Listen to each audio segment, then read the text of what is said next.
Bismillahirrahmanirrahim. Assalamualaikum warahmatullahi wabarakatuh. Pada kesempatan ini saya akan menjelaskan UTS Kimia Analitik yang dilakukan pada tanggal 8 November 2013. Ada beberapa pertanyaan. Ada 5 pertanyaan. Untuk pertanyaan pertama dan kedua, silakan melihat di textbook. Saya akan menjelaskan untuk pertanyaan essay saja. Itu pertanyaan nomor 3, 4, dan 5.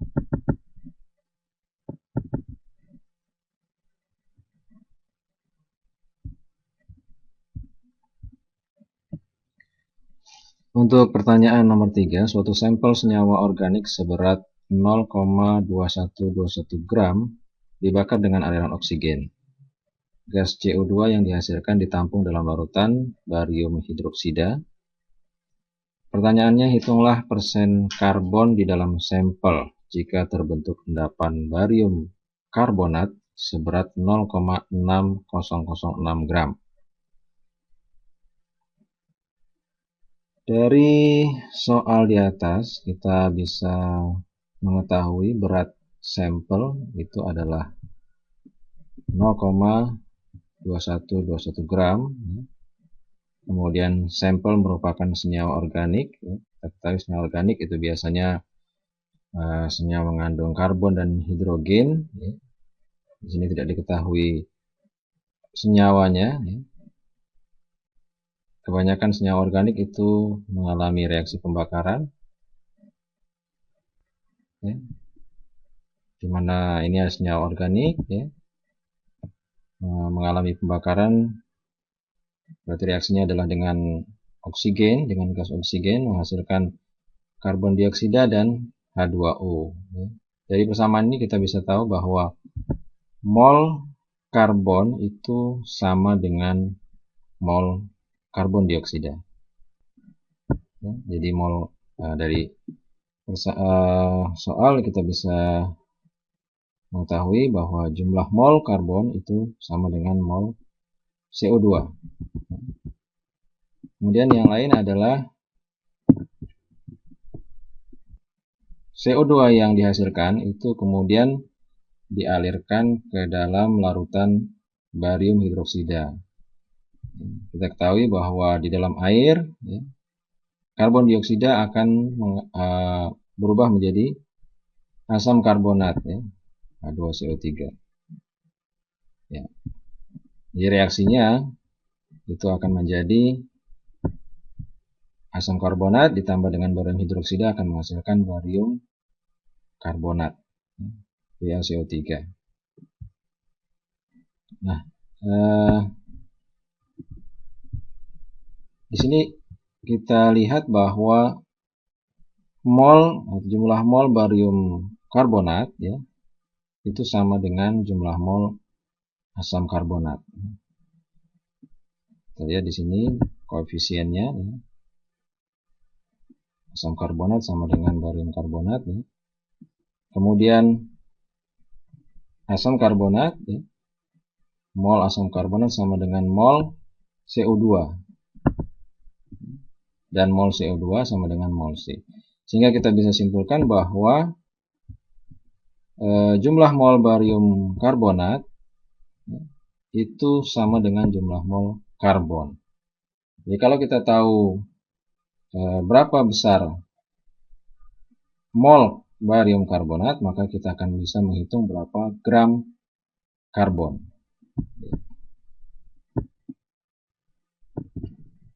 Sehingga di sini barium karbonatnya kita hitung molnya, terbentuk barium karbonat 0,6006 gram, berarti jumlah molnya adalah 0,003 mol setelah dibagi dengan mR daripada barium karbonat. Dan ini juga adalah jumlah mol dari karbon. Itu jumlah mol karbon. Sehingga kita bisa menghitung berat karbon adalah mol karbon yaitu 0,003 dikali dengan AR karbon adalah 12 maka kita dapatkan berat karbon adalah 0,0365 gram. Nah, ini berat karbon, maka persen dari karbon adalah berat karbon dibagi dengan berat sampel, dalam hal ini beratnya adalah 0,2121 gram dikali 100%, maka kita dapatkan persen karbon adalah 17,22%.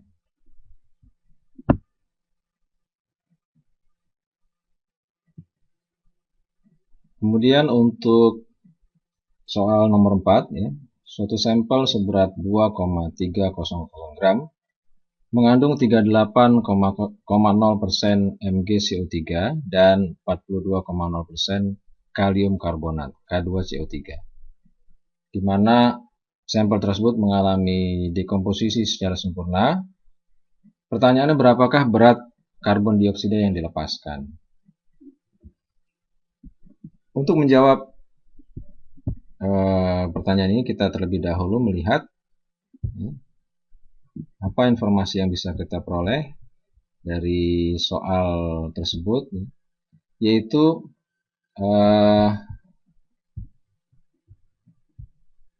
kita peroleh berat magnesium karbonat dan berat kalium karbonat.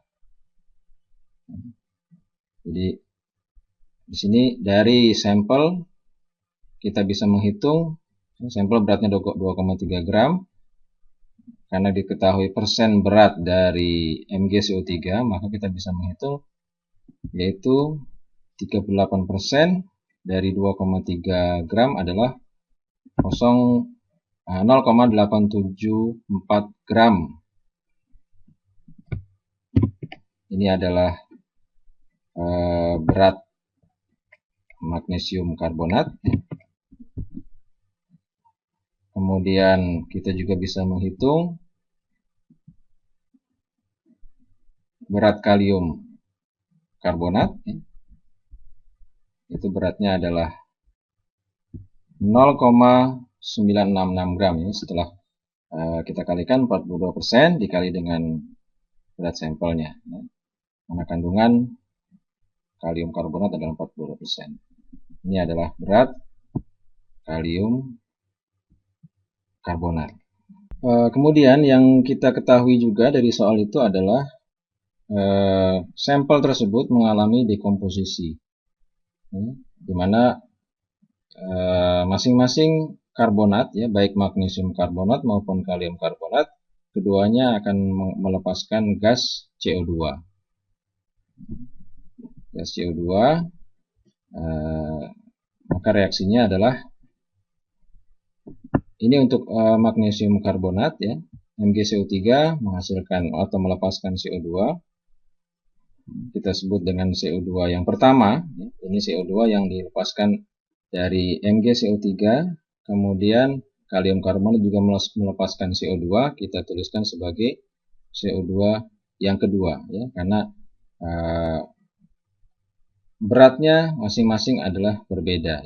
CO2 yang dilepas oleh magnesium karbonat dan CO2 yang dilepaskan oleh kalium karbonat. Tadi pertanyaan adalah berapa berat CO2 yang dilepaskan. Kita bisa menghitung dari CO2 yang pertama ditambah dengan CO2 yang kedua. Ya, apa informasi yang lain dari soal di atas? Dari persamaan di atas kita bisa mengetahui bahwa di sini CO2 yang dilepaskan dari masing-masing karbonat itu jumlah molnya sama. Artinya di sini 1 mol magnesium karbonat akan melepaskan 1 mol gas karbon dioksida. Jadi ini bisa menghasilkan satu persamaan. Begitu juga CO2 yang dihasilkan oleh kalium karbonat, ini jumlah mol kalium karbonat sama dengan jumlah mol CO2-nya yang dilepaskan. Karena 1 mol kalium karbonat sama dengan 1 mol CO2 yang dilepaskan. Jadi jumlah molnya, dari jumlah mol itu maka kita bisa menurunkan satu persamaan,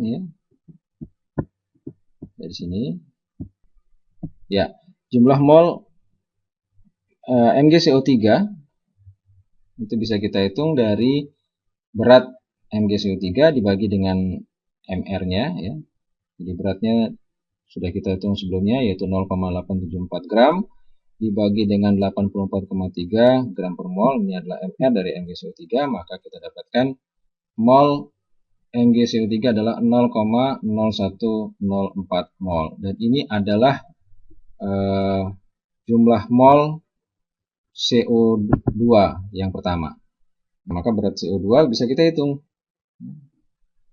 Berat CO2 yang pertama adalah mol CO2 yang pertama yang sama dengan MgCO3, yaitu 0,0104 mol dikali dengan MR dari CO2 adalah 44 gram per mol. Jadi beratnya adalah 0,456 gram. Oke. Berikutnya kita bisa menghitung CO2 yang kedua dari jumlah mol kalium karbonat. Jadi jumlah mol kalium karbonat adalah 0,96666 gram. Ini adalah berat kalium karbonat dibagi dengan MR dari kalium karbonat 138,2. Kita peroleh berat molnya adalah 0,007 mol. Dari situ kita bisa menghitung berat dari CO2 yang kedua. Ya. Jadi beratnya setelah dikalikan dengan 44 adalah 0,308 gram. Nah, ini CO2 yang pertama, ini CO2 yang kedua, maka kita bisa menghitung CO2 yang dilepaskan adalah jumlah dari CO2 yang pertama dan CO2 yang kedua, yaitu 0,764 gram. Ini adalah jawaban. Kita dapat menyelesaikan soal tersebut dengan cara yang lain, yaitu dengan menganggap CO2 1 sebagai analit dan MgCO3 sebagai endapan. Maka kita akan dapatkan persamaan. Berat CO2 yang pertama adalah, ini berat analit adalah berat endapan. Kita rubah dulu menjadi mol endapan, kemudian kita ubah menjadi mol analit. Baru setelah itu kemudian kita hitung beratnya, yaitu dalam gram. Maka kita peroleh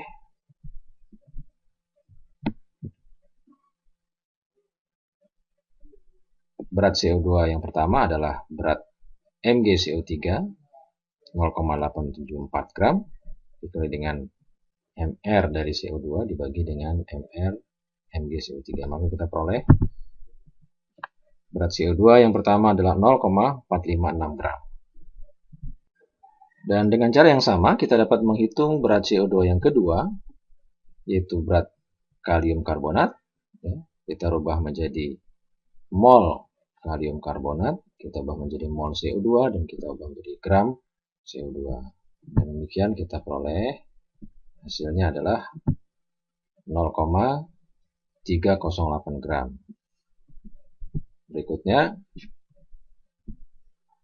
berat CO2 keseluruhan adalah jumlah CO2 yang pertama ditambah dengan berat CO2 yang kedua, yaitu 0,764 gram.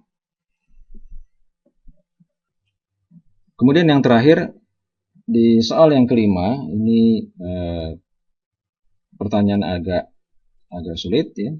Kita bisa melihat nanti jawabannya agak panjang. Pertanyaannya suatu sampel dari soal nomor 5 kita ketahui sampel seberat 0,6407 gram, itu sampel tersebut mengandung klorida dan iodida, Cl- dan I-. Kemudian setelah ditambah dengan perak nitrat, maka dihasilkan endapan perak halida, maksudnya AgCl dan Agi, keduanya seberat 0,4430 gram. Endapan tersebut ya, kemudian dipanaskan dengan aliran gas klor ya, sehingga semua AgI itu berubah menjadi AgCl. Setelah reaksinya sempurna, ya, endapannya ditimbang kembali, maka beratnya 0,3181 gram. Pertanyaannya, hitunglah persen Cl- dan I- di dalam sampel. Ya, persen klorida dan iodida di dalam sampel. Ya, untuk menjawab pertanyaan ini, ya, kita kumpulkan terlebih dahulu informasi yang bisa kita dapatkan dari soal di atas. Jadi sampel tersebut mengandung klorida dan iodida. Setelah ditambah Ag+, maka Cl dan I itu berubah menjadi AgCl dan AgI. Di mana berat keduanya, ya, berat AgCl dan AgI adalah 0,443 gram. Kemudian informasi yang lain, atau kita bisa memisalkan, ya, untuk memudahkan kita bisa membuat satu permisalan bahwa berat AgCl itu adalah X dan berat AgI, berat AgI adalah Z. Sehingga kita dapat menghasilkan satu persamaan AgCl plus AgI sama dengan 0,443, atau kita bisa tuliskan X plus Z sama dengan 0,4430 gram. Ini kita sebut dengan persamaan pertama. Kemudian dari soal itu endapan yang dihasilkan, ya, endapan yang seberat 0,4430 gram itu, ya, diubah semuanya menjadi AgCl. Ya, kalau kita lihat persamaannya ada persamaan redox, ya, ini kita setarakan dulu, ya, tadi. Jadi AgI ditambah klor itu akan menghasilkan AgCl ditambah iodin, ya, di mana AgCl yang dihasilkan, ya, perlu diketahui di sini pada reaksi tersebut semua AgI berubah menjadi AgCl. Jadi AgCl yang pada persamaan ini berbeda dengan AgCl pada persamaan yang pertama. Ya. Jadi AgCl ini bukanlah X, ya, tetapi AgCl yang diperoleh dari berubahnya AgI. Maka kita bisa membuat supaya berbeda, ya.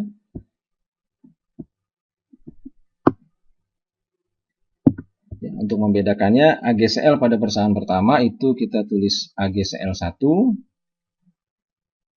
AgCl1 ini beratnya adalah X, ya. Kemudian AgCl yang kedua atau yang terakhir, ya, yang dirubah dari AgI itu disebut AgCl2. Nah, untuk mudahnya AgCl yang kedua ini kita tuliskan sebagai Y.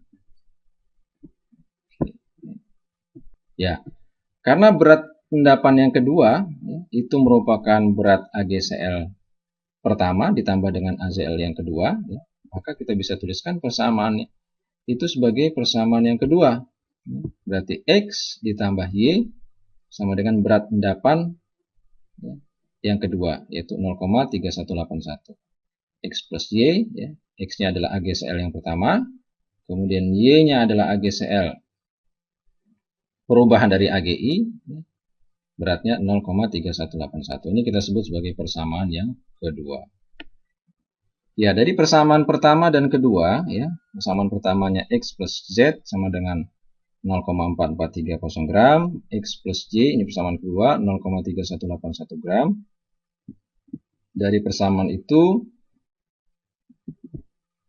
kita bisa peroleh, ya, ini kalau persamaan pertama dikurangi persamaan kedua, maka kita dapatkan Z dikurang Y sama dengan 0,1249 gram. Ya, ini kita sebut sebagai persamaan ketiga. Berikutnya, karena Z adalah berat AGI, dari persamaan reaksi itu, ya, kita ketahui bahwa jumlah mol dari AGI itu sama dengan jumlah mol AgCl kedua. Ya.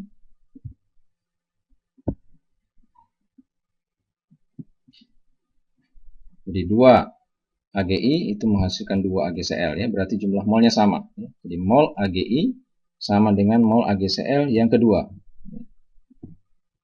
Nah, kita bisa menurunkan, ya, menjadi satu persamaan baru, ya, karena mol AgI itu adalah berat AgI dibagi dengan Mr, begitu juga mol AgCl itu adalah berat AgCl2 dibagi dengan Mr-nya, ya, MrGCl, ya, maka berarti Z per 234,8 sama dengan Y per 143,4. Ini menjadi satu persamaan yang baru, ya. Dari persamaan dari ini kita bisa sederhanakan menjadi Z sama dengan 234,8 dibagi 143,4 atau 1,637 dikali Y. Nah, ini kita sebut sebagai persamaan keempat. Selanjutnya dari persamaan 3 dan 4, ya. Persamaan 3 dan ini persamaan 3. Kita masukkan atau kita gantikan Z dengan 1,637 dikali Y. Ya, jadi persamaan 3 ini kita bisa ubah menjadi 1,637 Y dikurang Y, ini berarti 0,637, ya, sama dengan 0,1249 gram. Maka kita bisa menghitung berapa besar atau berapa berat Y. Ya. Y dapat kita hitung adalah 0,196, ya. Jadi Y sama dengan 0,1249 dibagi 0,637, ya, sama dengan 0,196 gram. Y ini adalah berat AgCl kedua, ya. AgCl yang dihasilkan dari perubahan AgI. Setelah kita ketemu besarnya Y, maka kita bisa masukkan ke persamaan yang ketiga untuk mendapatkan Z. Atau kita bisa masukkan ke persamaan yang pertama untuk mendapatkan berat X, ya. Tadi X plus Y sama dengan 0,3181, maka X adalah 0,3181 dikurang Y, ya, sama dengan 0,1221 gram. Ini adalah berat AgCl yang pertama, ya. Dari situ kita bisa menghitung juga berat Z, ya. Dari persamaan pertama kita dapatkan Z ditambah X sama dengan 0,4430, maka Z sama dengan 0,4430 dikurang X, ya. Ini adalah X, maka beratnya adalah 0,3209. Ini adalah berat AgI. Nah, jadi semua variabel sudah kita dapatkan. Selanjutnya kita akan menghitung berapa persen, ya, Cl dan I. Di persen itu bisa, selanjutnya kita tinggal menghitung berat Cl dan I, ya. Berat Cl itu dapat dihitung dari berat AgCl. AgCl yang pertama, ya, ini karena AgCl yang kedua itu adalah AgCl yang dirubah dari AgI, ya. Jadi berat Cl itu diperoleh dari AgCl yang pertama, ya. Dari berat AgCl kita rubah menjadi mol AgCl, kemudian kita rubah menjadi mol Cl min, baru kita rubah menjadi gram Cl. Di beratnya kita dapatkan 0,0302 gram ya. 0,0302 gram. Ini kalau dibagi dengan berat sampel dikali 100%, maka persen Cl adalah 4,7%. Dengan cara yang sama kita bisa memperoleh berat iodida. Berat iodida itu adalah berat AgI ya. Berat AgI ini kita ubah menjadi mol AgI, kemudian kita ubah menjadi mol iodida ya, baru kita ubah menjadi berat iodida ya. Maka diperoleh 0,1734 gram, dan ini besarnya adalah persen dari iodida adalah 0,1734 dibagi dengan berat sampel, kita peroleh 27%. Ini adalah persen iodida. Demikianlah hasil daripada perhitungan ya berat klorida dan iodida. Terima kasih, mudah-mudahan bermanfaat. Assalamualaikum warahmatullahi wabarakatuh.